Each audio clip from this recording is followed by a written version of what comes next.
জরুরি কথা বলার জন্য লাইভে চলে আসলাম। আজকে কিছুক্ষণ আগে আরটিভির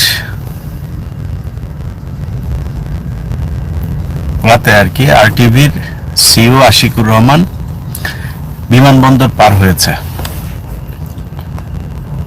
সে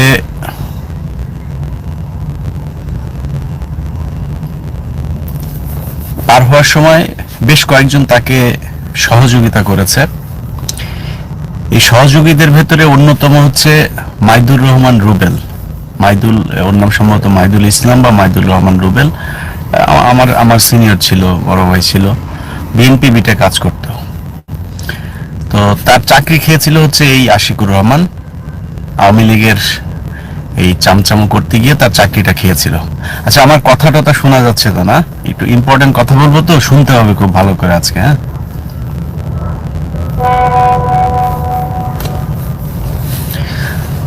আচ্ছা, সাউন্ড যদি কম হয় আমার তো আসলে কিছু করার নাই, তারপরেও চেষ্টা করব একটু জোরে বলার জন্য। ওকে, শোনা যাচ্ছে। এখন এই মাইদুর রহমান রুবেলের চাকরি খেয়েছিল এই আশিকুর রহমান। সে চুপচাপ থাকে। এই আশিকুর রহমান হচ্ছে সৈয়দ আশিকুর রহমান চৌধুরী তার নাম। খুব চুপচাপ থাকে, দেখে আপনি বুঝবেন না, মনে করবেন যে শিবিরের আরটিভি শাখার সভাপতি। মাগিবাজি থেকে শুরু করে যা যা আছে সবকিছুই সে করত। একে পাঠায় দিল আপনার এয়ারপোর্ট থেকে মাইদুর রহমান রুবেল। কে সে? তাকে চাকরিচ্যুত করেছিল এই ব্যক্তি। এই 5 তারিখের পরে 6 তারিখ অথবা 7 তারিখে তাকে অফিসে ডাকা হয়েছিল। যাদের বিএনপির সাথে সম্পৃক্ত বা মনে করে আওয়ামী লীগের দালালি করতে পারবে না, এরকম কিছু রিপোর্টার সহ তারা এসেছিল অফিসে। অফিসে আসার পরে 10-15 জন মতো তারা এসেছিল, আমার আরটিভি থেকে প্রাপ্ত যতটুকু শুনেছি। সেই যাদেরকে নিয়ে এসেছিল তাদেরকে ছাড়াই রুবেলকে একা অফিসে নেওয়া হয়। আশিক তাকে এনেছিল মূলত এই যে এই কানেকশনগুলো, যাতে এখন বিএনপি যেহেতু এখন আওয়ামী লীগের চাইতে ভালো অবস্থানে আছে, তো বিএনপিকে দিয়ে সে যাতে সুবিধাগুলো নেয়, এই জন্য সে আজকে তাকে বিমানবন্দর পার করে দিয়ে আসলো। আচ্ছা, এখানে আরো কয়েকজন কাজ করেছে। এসবির একজন কর্মকর্তা কাজ করেছে। এর আগে ইত্তেফাকের মালিক যিনি আনোয়ার হোসেন মঞ্জু, তাকে একজন উপদেষ্টা, তিনিও ডিবিকে আপনার ডিবির কাছে তদবির করেছে। তদবির করে তাকে বের করে দেওয়া হয়েছে। তো আমরা যদি কার খালু, কার মা, কার বাপ, কার বোন, চাচার ছেলে, শ্বশুরের নাতি, এরকম চিন্তা ভাবনা করে যদি নাকি কেউ মনে করেন যে তাদের পক্ষে কাজ করবেন, আর এই আবু সাইদ আর মুগ্ধদের মতো লোকজন যারা কিনা জীবন দিয়েছে তাদের সাথে বেইমানি করবেন, না, এরকম কথা হয় না। তো করবেন, তাহলে ভুল করবেন। হ্যাঁ, অতএব আপনাদেরকে যেটা করতে হবে, একটু সাবধান হইতে হবে। যে দিক দিয়ে যাকে হেল্প করেন, যাই করেন, যেটাই করেন, আমরা কিন্তু ধৈর্য ধরছি। আওয়ামী লীগের সাথে যেভাবে কথা বলেছি সেই সুরে তো কথা বলতে চাই না, আমরা ঠান্ডা থাকতে চাই। তো এমন কিছু করবেন না। আনোয়ার হোসেন মঞ্জুকে মুসলেকা দিয়ে তারপর ছেড়ে দেওয়া হয়েছে। খালেদা জিয়ার মতো মানুষ, 80 বছরের উপরে বয়স একজন বৃদ্ধা নারী, তাকে 2 বছর জেল খাটাইছেন।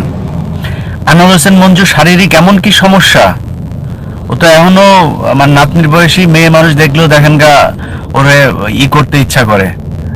তো আনোয়ার হোসেন মঞ্জুরে কেন ছেড়ে দিয়েছেন? এলাকায় যায় খোঁজ নেন। আমি কথাটা বলাতে হয়তো অনেকে মনে করলেন আমি মনে হয় ফান করে বললাম। ওর এলাকায় যান, এলাকায় গিয়ে তারপরে কথা বলেন। এলাকায় গিয়ে কথা বলা তারপরে জিজ্ঞেস করেন যে আনোয়ার হোসেন মঞ্জু এলাকায় কি কি করে, তাহলে বুঝতে পারবেন যে ও কত বড় জাউরা, এটা তখন টের পাবেন। তাকে ছেড়ে দিলেন কেন? কিসের জন্য তাকে আপনার করতে হবে? সে আওয়ামী লীগের এই সব হত্যাকাণ্ডের সাথে 5 তারিখ পর্যন্ত সে আওয়ামী লীগের হত্যাকাণ্ড করেছে। এখনো পর্যন্ত আপনি ইত্তেফাকের যদি সংবাদ দেখেন, ইত্তেফাকের সংবাদগুলো দেখেন আপনি, আমি একটা নিউজ দেখলাম, শেখ হাসিনা পদত্যাগ করেছে। সেই পদত্যাগের নিউজ করেছে হচ্ছে 21 টেলিভিশন।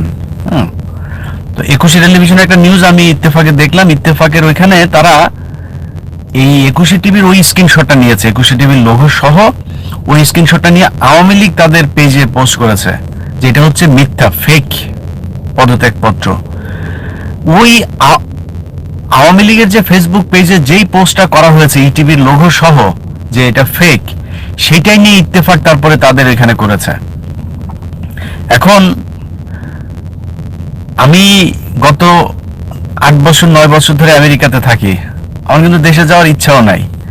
অতএব যদি মনে করেন এদেরকে রেখে তারপরে আপনারা সুন্দরভাবে বাংলাদেশে চালাইতে পারবেন, মাইদুর রহমান রুবেল সে বিএনপি বিটের, এখন নিশ্চয়ই বিএনপি সুযোগ সুবিধা নিবে, সে বিএনপি বিটের ইয়ে হবে, অনেক হয়তো এসএসএফ কার্ডও পাবে, সামনে তারেক রহমান যদি প্রধানমন্ত্রী হয় সে সেই কার্ড নিয়ে তারপরে সেও আওয়ামী লীগের লোকজনের মতো হয়তো চাঁদাবাজিও করবে, আমি জানি না, তার ব্যাপারে আমার অত কিছু জানা নাই সে মানুষ হিসেবে কেমন।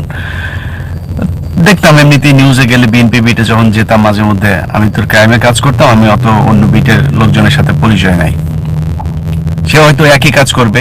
তো তারা আজকে আশিকুরদেরকে আপনার এয়ারপোর্ট দিয়ে বের করে তারপরে ই করা দরকার ছিল, অথচ যেই ব্যক্তি তাদের চাকরি খেয়েছিল। বিএনপির লোকজনকে বলবো এখনো সময় আছে, এই দেশের সবচাইতে বড় শত্রু হচ্ছে এই সাংবাদিকেরা।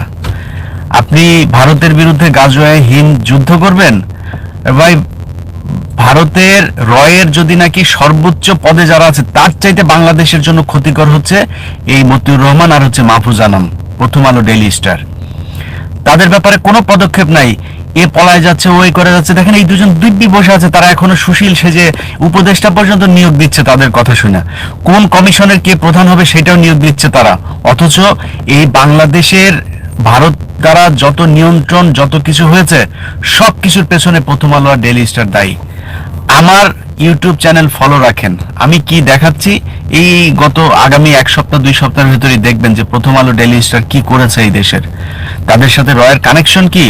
আল্লাহ যদি বাঁচায় রাখে, আল্লাহ যদি মানে কোনোভাবে যদি মারা টারা না যায় আর কি, খুনটুন যদি না হই, দেখতে পারবেন। আমি যে কদিন বাঁচে আছি আপনারা করেন, যে যেমনে পারেন লুটপাট করে খান।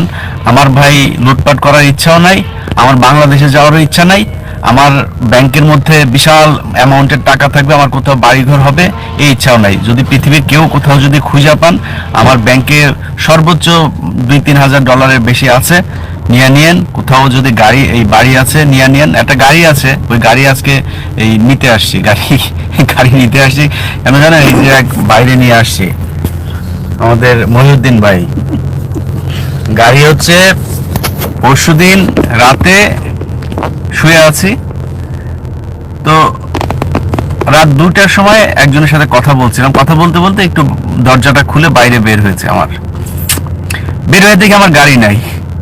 কিরে গাড়ি নাই কেন? তো গাড়ি নিয়ে আসছে কেন জানেন, গাড়ি নিয়ে আসছে কারণ কোম্পানির 4 মাসের বিল দিতে পারি নাই, 4 মাসের গাড়ির টাকা দিতে পারি নাই, সেই গাড়ি নেওয়ার জন্য এই যে এখন এখানে আইসা বসে আছি।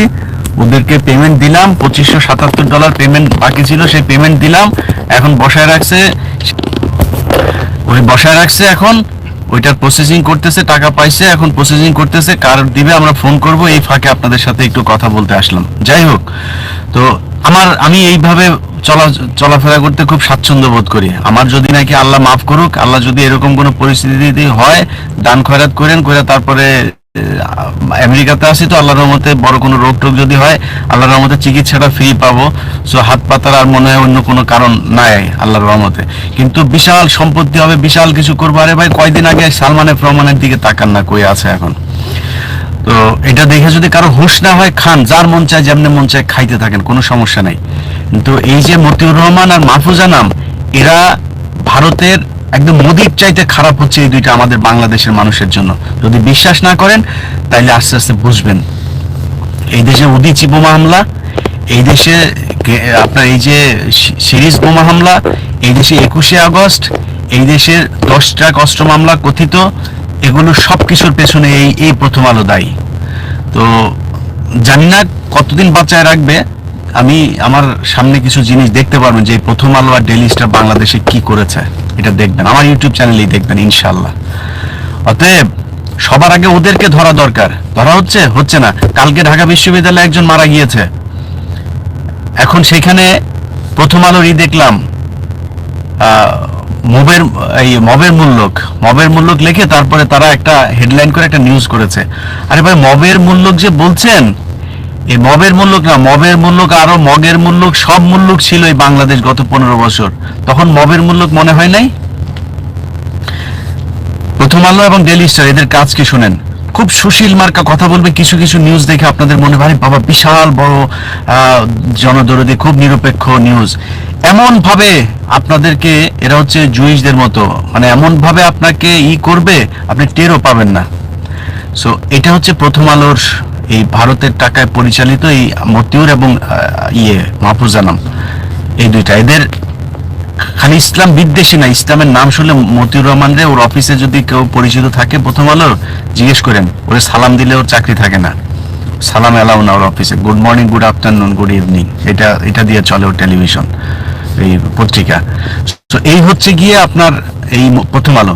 সো দেশটা খুব খারাপ দিকে যাচ্ছে, এইটুকুই বললাম। যারা এখন পার করে দিচ্ছেন, পালানোর সুযোগ দিচ্ছেন, আমি প্রশাসন, এসবি, ডিবি, বিমানবন্দরের নিরাপত্তায় যারা আছেন তাদেরকে শেষবারের মতো বললাম, আপনাদের সাথে খুব ভালো সম্পর্ক রাখতে চাই।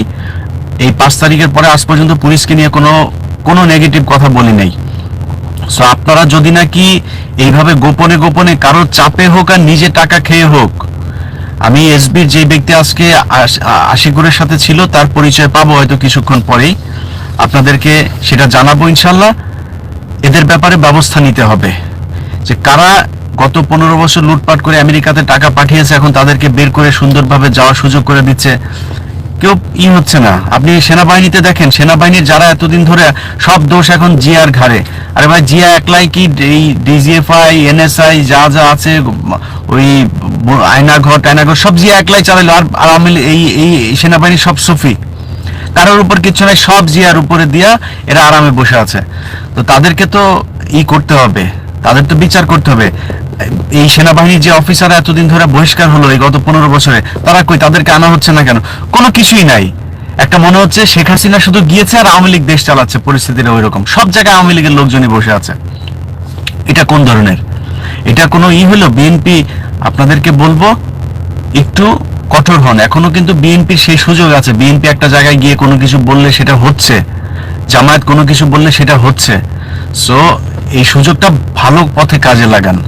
টাকা পয়সা খেয়ে তারপরে আওয়ামী লীগের লোকজনকে নিয়ে, আপনি দেখেন ইয়েতে আছে, বসুন্ধরায় আছে, দেখেন হায়দার আলী, এরা কারা? আওয়ামী লীগের প্রোডাক্ট, এখনো পর্যন্ত বসে আছে, এখনো পর্যন্ত আছে এইখানে নিউ ইয়র্কে। এই যে ওর নাম কি, লাবলু আনসার, এই লাবলু আনসার গত এই 15 বছর ধরে মুশফিক ফজল আনসারি ভাই যখন কিনা এখানে কোনো কোশ্চেন করেছে, তার পাল্টা কোশ্চেন সে করেছে শেখ হাসিনার পক্ষে। লাবলু আনসার এখন পর্যন্ত বসুন্ধরার হয়ে তারপরে এই নিউ ইয়র্কে করছে, কাজ করছে। আমি বলবো বসুন্ধরাকে যে খুব দ্রুত তাকে তার চাকরি থেকে বহিষ্কার, অব্যাহতি দিতে হবে। আর অব্যাহতি না দিলে আমরা কিন্তু যা চেয়ারে বসে পড়বো। সো এটা অব্যাহতি দেওয়া লাগবে, এদের খুব দ্রুত এদের ব্যাপারে ব্যবস্থা নিতে হবে। আপনার টেলিভিশনগুলোতে এই হায়দার আলীর মতো আরো যারা যারা আছে, এখনো পর্যন্ত বসে আছে, ওর নাম কি, জাহিদুল হাসান পিন্টু, এখনো পর্যন্ত আছে। ওইদিকে বৈশাখীর পুরো সেট আপ আওয়ামী লীগের, আর টিভির পুরো সেট আপ আওয়ামী লীগের, কারো বিরুদ্ধে কোনো ব্যবস্থা নাই। তো এইভাবে তো দেশ চলতে পারে না। গতকালকে যেই ব্যক্তি ঢাকা বিশ্ববিদ্যালয়ে মারা গিয়েছে, তাকে পিটিয়ে হত্যা করা হয়েছে বলেছে। যদি পিটিয়ে হত্যা করা হয়ে থাকে, তাহলে পিটিয়ে হত্যা করার এই কালচার হচ্ছে ছাত্রলীগের। ওইখানে এখনো যারা ছাত্রলীগ আছে, 5 তারিখের পরে তারা রং পাল্টে তারপরে ছাত্রলীগ থেকে এই এখন বৈষম্য বিরোধী ছাত্রে যোগ দিয়েছে, তাদের কাজ। বৈষম্য বিরোধী ছাত্র আন্দোলনের কেউ কাউকে পিটিয়ে মারতে পারে না। এগুলো এই প্রথম আলো, ডেইলি স্টার সহ এদের খুব সূক্ষ্ম কারচুপির মাধ্যমে ছাত্রদেরকে এখন বিতর্কিত করার জন্য এই কাজগুলো করা হচ্ছে। তাকে ভাত খাওয়াচ্ছে। আপনি বলেন, ছাত্রদের সাথে যে ছবিটা দেখা যাচ্ছে, তাকে ভাত খাওয়াচ্ছে, আপনার মনে হয় যারা ভাত খাওয়াচ্ছিল তারা তাকে পিটিয়ে মারবে? আপনার মনে হয় ছাত্ররা এরকম? আওয়ামী লীগের সাথে যখন, পুলিশের সাথে যখন এই 5 তারিখের আগে গ্যাঞ্জাম হচ্ছিল, তখনও তো আমরা দেখেছি এই ছাত্ররা একজন পুলিশকে ধরেছে, 10 জন যদি মারতে চায় 20 জন তাকে ঠেকানোর চেষ্টা করেছে। এটাই তো বৈষম্য বিরোধী ছাত্র আন্দোলন। মানে আমরা সাধারণ মানুষ তো এরকম নিষ্ঠুর, নির্দয়ভাবে যারা মারে, নৃশংস, এরা হচ্ছে ছাত্রলীগ। সো খোঁজ নিয়ে দেখেন ওখানে ছাত্রলীগের লোকজন এগুলো করছে। ওকে হয়তো সেখানে রাখা হয়েছিল, সেখান থেকে ধরে নিয়ে যাওয়া হয়েছে, ধরে নিয়ে তারপরে পাশে নিয়ে ওর বোনের কাছে টাকা চেয়েছে কে? ফোন ট্র্যাক করেন, কোনো কিছু বের হচ্ছে না কেন? এগুলো ট্র্যাক করে বার করেন কে করেছে এটা, সেটা বের করলে দেখবেন ওখানে সবই ছাত্রলীগ, হয় এখনো ছাত্রলীগ করা অথবা আগে ছাত্রলীগ ছিল, তারা 5 তারিখের আগে পরে এখন এই সাধারণ ছাত্র সেজে এগুলো করছে। সো এই চাঁদাবাজি, মানুষকে ধরে, আবরারকে ধরে পিটিয়েছে না, পিটিয়ে মারলো না, ওইটার সাথে এটাকে মেলানো হচ্ছে। ওটার সাথে এটারে মেলায় লাভ নাই, কারণ আবরারকে মারা হয়েছিল কি কারণে সেটা বাংলাদেশের মানুষ জানে, এবং কারা মেরেছে সেটা খুব সুস্পষ্ট। এখান থেকে ফুটেজ বার করেন, এখান থেকে ফুটেজ নেন, জিজ্ঞেস করেন যায় যে কারা মারলো, কে মেরেছে, তাহলে জানা যাবে। অতএব এই যে কাজগুলো করছে এগুলো কিন্তু খুব সুপরিকল্পিত ভাবে, আর সেটা করা হচ্ছে কিভাবে? এই মিডিয়ার মাধ্যমে। মিডিয়া দিয়ে এখন দেখেন কি করা হবে, বিশাল একটা স্যাড মিউজিক দিয়া মানবিক স্টোরি করা হবে। সেই মানবিক স্টোরি অনুযায়ী বৈষম্য বিরোধী ছাত্র আন্দোলনে যারা এখনো মাঠে আছে তাদেরকে, না এই ছাত্রদেরকে দিয়ে আর কিছু হবে না, এদেরকে সরাই ফেলতে হবে, এরকম কিছু কথাবার্তা বলবে। নাহিদ আছে, আসিফ আছে, তাদেরকে বিতর্কিত করার চেষ্টা করবে, তাদেরকে উপদেষ্টা এই পরিষদ থেকে সরাই দেওয়ার চেষ্টা করবে। সো যারা এই আন্দোলনের নেতৃত্ব দিল তাদেরকে আস্তে আস্তে এইভাবে বিভিন্ন ঘটনা দিয়ে, আমার বিশ্বাস এই ঘটনাটা একটা পরিকল্পিত এবং বাংলাদেশ ডিজিএফআই বলে তো কিছু নাই। কারণ যে দেশের গোয়েন্দা সংস্থা, ভারতীয় গোয়েন্দা সংস্থাকে এখন তো সব বের হচ্ছে। এই যে ডক্টর কনক সারারের প্রোগ্রামগুলো দেখছি, বিডিআর হত্যাকাণ্ড থেকে শুরু করে বিভিন্ন জায়গায় যে ঘটনাগুলো ঘটেছে আপনি দেখেন, একদম ওপেনে এখানে কাজ করেছে। তারপর কিসের গোয়েন্দা সংস্থা বাংলাদেশের?